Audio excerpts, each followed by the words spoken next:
Hello, xin chào các bạn đã quay trở lại với review 5 phút. Ở cuối tập trước, ngay khi tất cả mọi người đang ăn mừng chiến thắng tuyệt đối khi lấy mạng ba vị ma thần, thì bất ngờ cảm nhận được một cỗ uy áp nguy hiểm. Bầu trời như muốn sụp đổ, việc hô hấp của mọi người lúc này khó khăn hơn bao giờ hết. Giữa không trung, một thân ảnh màu tím ngạo nghễ xuất hiện. Nhìn thấy người kia, trên mặt khiếp giả Thánh Nguyệt đã cắt không còn một giọt máu, chỉ là hơi thở đã khiến toàn quân ma tộc ẩn hình, còn có cột sáng khổng lồ kia đều chứng minh một việc mà ông không muốn thấy nhất. Cố gắng bảo vệ bản thân khỏi sự uy nhiếp cường đại kia, Thánh Nguyệt kinh hãi hô lên: là hắn, nhất định là hắn, người đứng đầu 72 trụ ma thần Hoàng Nghịch Thiên Ma Long Hoàng, Phong Tú. Nghe Thánh Nguyệt nói ra câu này, các tướng lĩnh trên đầu tường thành cũng kinh hoàng, không ngờ vị cường giả tồn tại tối cao lại bất ngờ xuất hiện ở đây. Uy nhiếp khủng bố mà Ma Thần Hoàng phóng thích ra khiến tất cả những người có mặt đầu khu ma quan đều sợ hãi quỳ xuống. Nỗi sợ hãi này phát ra từ chính bên trong linh hồn bọn họ, cho dù là Thánh Nguyệt cường giả cấp 9 lúc này cũng không tránh khỏi sợ hãi. Bên cạnh Long Hạo Thần, Thải Nhi đang kịch liệt chấn động, sát ý quanh quẩn bên người nàng. Long Hạo Thần suy nghĩ một chút liền biết, chắc chắn là khí thế của Ma Thần Hoàng kích động luân hồi kiếm trong người Thải Nhi. Nếu Ma Thần Hoàng phát hiện luân hồi tồn tại, sao Thải Nhi có thể đối đầu nổi kẻ cường đại như y? Trong lòng cũng rất sợ, nhưng lúc này Long Hạo Thần không có thời gian quan tâm nhiều chuyện như vậy.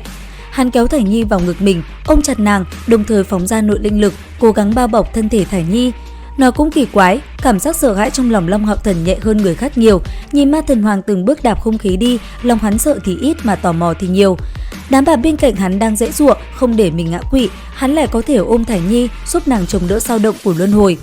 Lúc này, một giọng nói bất ngờ vang lên bao trùm toàn bộ thành khu ma. Nhân loại khu ma quan nghe đây, đưa ra cấp ma thú ba đầu các ngươi có được, nếu không toàn bộ hủy diệt. Thanh âm êm tai, thậm chí như rồng ngâm ở trên không trung vang vọng. Trong cột sáng khổng lồ, trường bào đen hoa lệ rũ xuống, sau đó một bóng dáng từ từ đi ra. Lúc này, không phải ai cũng có thể chống đỡ được uy nhiếp mà ngước lên nhìn diện mạo của Nghịch Thiên Ma Long. Y quả thật rất đẹp, một vẻ đẹp kiêu ngạo đầy ma mị, thậm chí nếu so sánh với Long Hạo Thần còn có chút yêu nghiệt hơn. Trong không khí vang lên tiếng đáp trả: Ma Thần Hoàng giáng lâm khu ma quan, thật khiến bản thành vinh dự. Thánh Nguyệt bước ra, chớp mắt một cái, người đã ở trên không trung. Mặc dù trong lòng ông cũng tràn ngập sợ hãi, nhưng tại khu ma quan có thể đứng ra hiện tại cũng chỉ có ông. Sau lưng Ma Thần Hoàng, trụ ma thần hơn trăm mét khổng lồ lấp lánh hào quang, con rồng to lớn kia chính là bóng dáng của y. Còn Thánh Nguyệt bộc phát khí thế chỉ có thể kéo dài 10 mét quanh người, chênh lệch giữa ông và Ma Thần Hoàng quá rõ ràng. Lời bổn hoàng ngươi cũng đã nghe, có hủy diệt nhân loại các ngươi hay không, ta cũng không nóng vội. Làm theo lời bổn hoàng, nếu tìm được thứ cần, vậy có thể suy nghĩ bỏ qua khu ma quan của các ngươi.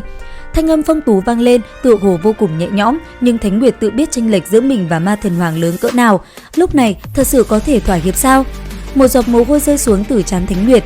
Ông biết nếu mình thỏa hiệp, như vậy vĩnh viễn không thể thẳng sống lưng trong Liên minh Thánh Điện. Nhưng nếu không thỏa hiệp, hơn 10 vạn quân dân và cơ nghiệp thích khách Thánh Điện có lẽ sẽ bị hủy hoại chỉ trong chốc lát.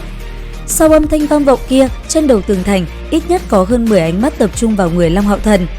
Ma thú tam đầu, chẳng lẽ đang nói tọa kỵ ma thú của Long Hạo Thần, nhưng nó chẳng qua chỉ là ma thú cấp 6, sao có thể khiến Ma Thần Hoàng chú ý được. Long Hạo Thần chỉ cảm thấy mình nháy mắt rơi vào biển rộng mênh mông, dường như tinh thần khổng lồ này chỉ ảnh hưởng một mình hắn. Trên mặt Ma Thần Hoàng xuất hiện nụ cười tà mị, trong nháy mắt ông đã xuất hiện trước mặt Long Hạo Thần. Long Hạo Thần thầm kinh sợ, chẳng lẽ người thống trị ma tộc này thật đang kiếm Hạo Nguyệt thật sự có 3 cái đầu. Mà hiện tại không biết khi nào thì mở mắt ra, nó đã thu vào tất cả hơi thở, nếu cẩn thận cảm thụ sẽ phát hiện, lúc này nó tỏa ra hơi thở thuộc tính quang minh giống hệt Long Hạo Thần. Lúc nó mới tới thế giới này đã được máu tràn ngập hơi thở quang minh của Long Hạo Thần rửa sạch, huyết dịch quang minh đã trở thành một phần thân thể.